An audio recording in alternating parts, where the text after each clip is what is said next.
Welcome to office zone. আজকে MS ওয়ার্ডের ট্রিক্সটি হলো, আমাদের অনেক সময় যখন চিঠি লিখি, তারপর কোনো অ্যাপ্লিকেশন লিখি, তখন কিন্তু আমাদের অনেক সময় এই ডেট অ্যান্ড টাইমটা প্রয়োজন পড়ে। তখন কিন্তু আমরা সবাই কি করি, ম্যানুয়ালি কিবোর্ডে টাইপ করে লিখি। ফলে আমাদের কি হয়, টাইমটা কিন্তু নষ্ট হয়। কিন্তু আজকে আপনি যদি দুটি ট্রিক্সের মাধ্যমে, জাস্ট কিবোর্ড শর্টকাটের মাধ্যমে যদি লেখেন, তাহলে কিন্তু আপনার টাইমটা অনেক বেঁচে যাবে।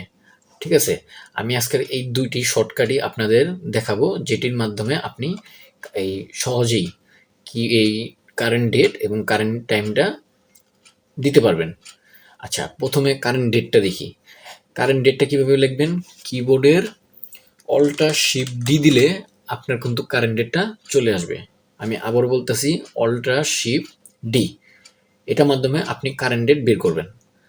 ঠিক আছে, দেখেন আজকে 9 তারিখ, আজকে 9 মাস 17 তারিখ 2022। ঠিক আছে, আর কারেন্ট টাইমটা কীভাবে বের করবেন? দেখেন, সেমভাবে কন্ট্রোল শিফট টি দিবেন, কারেন্ট ডেটটা চলে আসবে। দেখেন এখন এখন 11টা 56 বাজে।